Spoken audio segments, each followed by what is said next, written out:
Dominic Adiyiah celebrated his 34th birthday, and this has elicited lots of opinions and, of course, POVs on social media. Like many footballers with prospects preceding and succeeding Dominic Adiyiah, the story of the player is one that confounds a lot, majority of world football fans, especially Ghanaians, as to what could have been. Well, I first watched Dominic Adiyiah in the year I remember in 2003 in Kumasi when he was still with Kumasi Anglican.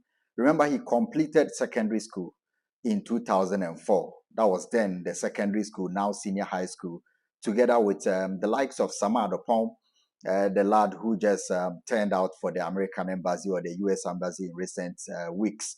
So Dominic Adiyiah was in a very talented team for Supercast Kumasi Anglican in 2000, between 2002 to 2004. So I watched him a couple of times playing in the Milo games in Kumasi. And even then, his talent was unquestionable. The fact that he was good was incontestable.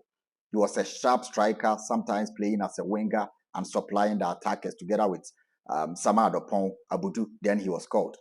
So Dominic Adiyiah is someone I've known, watched as early as 2003 when his team Supercast went all out. I think they reached the semi-final or finals of the 2004 Milo Championship in Kumasi, even if they didn't win that championship, I remember. So he moved from there to Feyenoord Academy. He was transiting between Feyenoord Academy and Kumasi Anglican. One of the best academies in Ghana then was Feyenoord Academy in Gomuafete. So his development had been well thought through. He was fully developed even before he moved to Heart of Lions in 2008. And after entering Heart of Lions at that tender age, he came up as the most exciting player in the 2008 Ghana Premier League. And he was toe and toe with Eric Bequin for the Goal King Championship. It took Bequin, I think, the last but one game to confirm his validation as the Goal King for that year. So Dominic Adiyiah, from secondary school to Feyenoord Academy, where he was one of the most talented players and highly sought after players, moved to Heart of Lions, became the most exciting player in the Ghana Premier League that year, One Touch Premier League. And I watched him live and colored, especially when they came to Kumasi to play King Faisal and Asante Kotoko. So I have known him. His talent is unquestionable. There is no doubt about Dominic Adiyiah's talent from that age. Then from Lions to Fredrikstad in 2009 in Norway after his impressive showing in the Ghana Premier League. The story is how it all went down south. So from Fredrikstad, he was invited to join the Ghana Under-20 team. Whilst he was at Lions, they were playing the WAFU Championship, West African Zombi Championship, where Ghana played Nigeria in the finals and lost on penalties before we went to Rwanda in 2009 for the African Youth Championship, where Ghana won at the Amahoro Stadium. Those of you who have followed football for some time would have watched that tournament. Ghana's team was so well drilled under Selastete from WAFU to the championship in Rwanda, where Ransford Osei was the top scorer, but Dominic Adiyiah was on top of the assist chart with 4 assists and a goal to his credit. So there was nothing to separate between Dominic Adiyiah and Ransford Osei those times. From Fredrikstad, he joined the Ghana Under-20 team for the World Cup in Egypt, Under-20 World Cup, where is a story that needs not to be told. Ghana won the World Cup against Brazil, the first African team to win the Under-20 World Cup. So from then, the story began.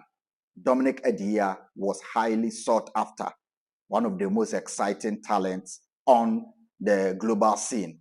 A lot of clubs had come on his heels for his signature. I remember his agent, Julian Hammond, confirming. I was on show in 2009 after the championship. In late October, clubs like Sampdoria had made an official bid. There was Feyenoord. They made an official bid to Julian Hammond, his manager. There was Paris Saint-Germain then. There were interest from Arsenal and other clubs then. So top clubs in England, in Spain, were after Dominic Adiyiah's signature. But guess what? After becoming the top scorer of the Under-20 Championship, becoming the champion as well as the Golden Ball winner, that's the best player, at the expense of Alex Teixeira and the other Brazilian players. Dominic Adiyiah moved to AC Milan in late 2009. You all remember the announcement by Adriano Galliani and Kilfester. Remember Coach Leonardo singing praises of Dominic Adiyiah. Everyone in Ghana was happy for Dominic Adiyiah joining Milan. But there were a few reservations as to why Dominic Adiyiah will choose AC Milan ahead of so many clubs from France, from Spain, and other places where his development could have been better. So we go through and see what went wrong for Dominic Adiyiah. Not to say it went wrong for him as a person, but for the prospects that he had and for the understanding that we all have about football, where Dominic Adiyiah would have been from under 20 best player in top scorer to joining AC Milan and then ending up majority of his years in Thailand and other inferior leagues. First of all, people allude this to him joining AC Milan. Why will a player of his age, 18 years, join AC Milan of those times? Well, he himself has admitted to the fact that the move to AC Milan was wrong. So number one, why was the move to AC Milan wrong for Dominic Adiyiah? He has said that he wasn't given enough time. He didn't think through before joining AC Milan as a club. He believed that he could have made other options, but at that time he was too young. His manager didn't also think that there were other better options for him. The money was around €1 million for an 18-year-old from Ghana moving from Norway. For his club, Fredrikstad, that was massive for them. So there was no turning back for him when AC Milan approached amongst all the clubs. But why it went wrong was the fact that they didn't give him enough time and he didn't know. Well, in some way, it could be true. It could be true because Dominic Adiyiah joining AC Milan was not a player that they were ready to develop and give enough time. It was said at the presser to announce him by Adriano Galliani and especially Coach Leonardo that pressure was on Milan and they needed him to alternate between Gaucho Ronaldinho and Alexandre Pato. So at the presser to announce the signing of Dominic Adiyiah, or in the interview with Rossoneri blog, they confirmed that they are not signing Dominic Adiyiah as a player that they think is too young and they need to put him in their youth side. They thought that Dominic Adiyiah was already developed, having played in the Ghana Premier League, having played at the WAFU Championship, at the Under-20 Championship, at the World Cup, and winning it as a top scorer and best player overall. There was no way AC Milan thought that a player who had played in the Norwegian league with Fredrikstad was a player that they needed to develop. Because before him, Alexandre Pato had come from Brazil at age 17 and made his headways in the club. He had made a huge name at Milan since he joined. So joining AC Milan as an 18 or 19-year-old for Dominic Adiyiah was not a player that they needed to develop. So he was signed to come and replace or compete with Ronaldinho and Alexandre Pato. That was a fact as you're reading. How was he going to be able to deal with the pressure of competing with Alexandre Pato, Ronaldinho, David Beckham, Klaas-Jan Huntelaar, Marco Borello, and the super people Inzaghi? These were the strikers in the team that Dominic Adiyiah was supposed to deal with, wingers and strikers, including David Beckham and Ronaldinho, who was mentioned particularly as a player Dominic Adiyiah needed to depose or alternate for the coach. Again, when he joined the club, he did not have a work permit. It took him several months before that was completed. He joined the AFCON team of Ghana in 2010 in January when AC Milan were still competing for the league. By the time he returned, it was very difficult for him to adapt to the environment there. These are stories that I pick from his camp and from Milan fans and other sites that Dominic Adiyiah has also spoken to about his move to Milan. So it was quite difficult for him to break. Pato had returned from injury. Huntelaar had started scoring. Marco Borelli was in top form. There was Ronaldinho Gaucho, who had won the Milan Top Scorers Award the previous season. And he was the person the player that Dominic Adiyiah needed to compete against in Milan, and Alexandre Pato.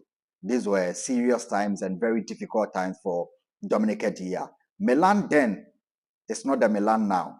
Milan then was a team under pressure, a team that had not won the Serie A for some years, and a team that needed to battle against Inter Milan and Juventus to win the Serie A.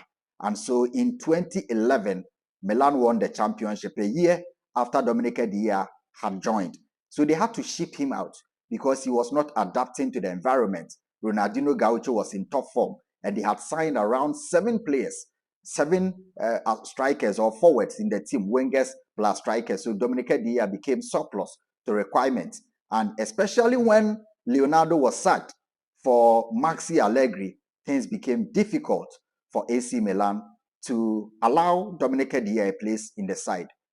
And when he moved from Milan to Regina and to Partizan Belgrade and other clubs, that was the end of Dominic Adiyiah. I believe, like he said, he lost confidence in himself.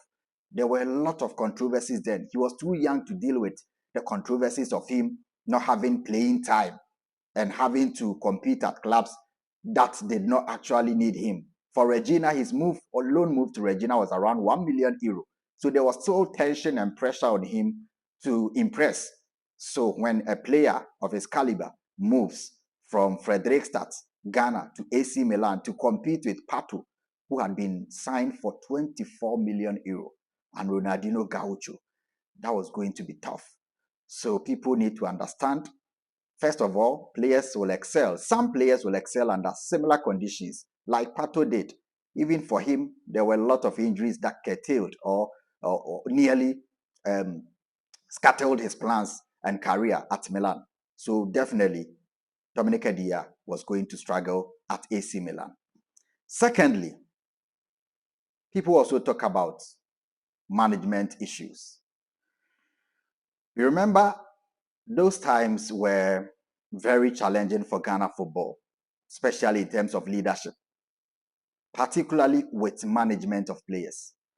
So after the Under-20 World Cup, I remember Andre Ayew was at Ale Avignon, was still making smaller moves at clubs to develop very well. Likes of Ransford or say were moving to clubs in Europe. Dominic Adiyiah did the same.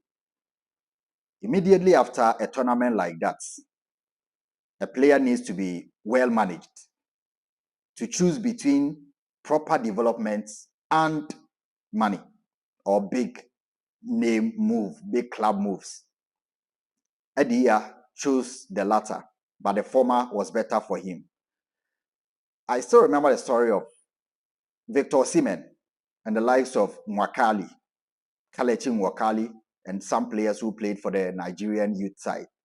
So it started with Victor Osimhen when the Nigerian Football Federation president said he was not going to allow any club to sign Victor Osimhen as a 16-year-old then after the Under-17 World Cup if the club does not provide the association a proper regiment or rudiment of development, how they want the player to have playing time. So there were so many clubs that came for Victor Osimhen, big clubs including Man City. Osimhen joined a smaller club then. I think he went to Wolfsburg that had provided the Nigerian Football Federation plans of how they want to integrate him better into the team, give him time to develop and not put unnecessary pressure on him. So he was well developed. That was when the Nigerian FA president said every player at that youth level should be declared a national asset. I believe Ghanaians had not started or did not have a plan like that to include or involve players in the plans of the association and say, Ransford Osei and Dominic Adiyiah are our national assets. They have become global icons at a very early age. We need to manage them. We need to sit down their manager, who will necessarily be interested in money first before anything else. But because we want them to become national stars in future, they are just 18, they are teenagers. We will be involved in their development. So AC Milan will come. But we think that he will be better developed at Milan or at a Feyenoord. We think that he'll be better developed at Valencia, who had also put in a bid for him. We think he'll be better developed at a smaller club with less pressure and not competing with players who were of global acclaim then, like Ronaldinho and Pato, like People and Co. So To me, they didn't have such a plan. Not the association alone, even its management. If he had a better management around, I'm sure they would have noticed or observed the circumstances of Milan then and said, well, we think that he has the talent. But after all the hype after the World Cup and how he has become very prominent and how they want to hasten, how they want to fasten his process of getting into the team, we don't think that's proper. So we believe he should go to find out for 400,000 euro to develop better instead of going to Milan for 1 million euro. We didn't have that then. And it is something that we still don't have. It is the right of the players though, but the Football Association and the players' management, local management, should be deeply involved, should be deeply interested in some aspects of the players' career development. That is how Victor Osimhen was made. He chose smaller, or the association, Nigeria Football Federation, was involved in the move to Wolfsburg, where he was given a proper developmental plan. And that is how Victor Osimhen came to becoming the striker that he is today. So, secondly, management was a big issue there. Another point is that there was too much hype on Dominic Adiyiah after the World Cup. And when a player that age is becoming globally known, the expectations are high. And such an expectation can weigh even the best of talents in the world down. Such an expectation, no matter the talent you have, even if you are the most talented youngster in the world, an expectation like that will weigh you down. The load of expectation on him was difficult for him to deal with. It wasn't the circumstance that an ordinary player without proper structures around him will be able to maneuver his way through. So the hype, that early stage hype, tapping to likes of Freddie Adu, many of them that you know, even European players who have gone through a proper developmental process, struggle to deal with early stage hype. Chelsea, Manchester United, so many clubs have signed players of that sort of expectation. That will be the end of the player. Adiyiah has never become himself after failing to impress at Milan, and the same expectation will follow him to every club that he moves to. So when a player loses confidence in himself and starts to question his own abilities, that is where everything turns south. Then there is this important point. To me, this goal against Uruguay in the World Cup, when Adiyiah came in as a sub, people talk about Asamoah missing a penalty in that game. But I think that Dominic Adiyiah not scoring from this changed or had an impact on his career. A goal at the World Cup could have changed a lot of things because it was still in 2010 after the Under-20 World Cup in 2009. He was part of the young players who were transitioning into the Ghana team for the World Cup in 2010, together with the likes of Andre Ayew. So I believe that if Dominic Adiyiah has put in this goal against Uruguay at the last minute of the game, it would have given him some boost, some confidence. Of course, his career path would have changed. He would have had different thoughts. He scored at the World Cup to send his team to the semi-finals for the first time in history. He would have begun to rediscover everything that he had lost. One goal at the World Cup, especially in the quarterfinals. But for the hands of Luis Suarez, everything in football matters, especially a goal at the World Cup. There are players who have scored only one goal at the World Cup, and that goal is the goal that continues to give them the platform or the limelight that they enjoy. So Dominic Adiyiah was a player who put in this ball that was blocked by Luis Suarez. And I sincerely think, I believe that if this ball has entered or had entered the net, that would have changed the career trajectory of Dominic Adiyiah. And finally, there are those who think that Dominic Adiyiah's age may have played a role. If you put his story on social media, majority of people will say, oh, he's above 34, he's above 34. But like I said, I watched him when he was still in secondary school, together with Dominic Samad Abudu, and he scored in CAS. He completed in 2004. So let's just say he was 16 years now. or he was 15, 16 years now. That is the rightful age of completing secondary school in Ghana. Unless, of course, Dominic Adiyiah entered the school when he was way older. But like I said, I saw him in his early years when he was cutting his teeth in football. So I don't think he's that overage. There are players who are way older than him and still playing. What I believe is that Dominic Adiyiah lost his confidence, lost his form, began to question his own abilities, began to question his talent. And when you do that, not only as a sportsman, as a person, when you begin to question, read about things that are being said about you, that will definitely be the end of whatever you want to achieve in life. We wish him well. Happy birthday to him. I don't think it's gone wrong for him in life. He's achieved whatever he's supposed to achieve, won a World Cup at under 20 level, played at the World Cup. But from a general point of view, where people expected him to reach, the heights that we all expected him to attain, the prospects that he had, this, I think, are the factors that may have had an impact on Dominic Adiyiah's career from reaching the level that we thought he would have reached. So good luck to him in all other endeavors. Thank you very much for watching.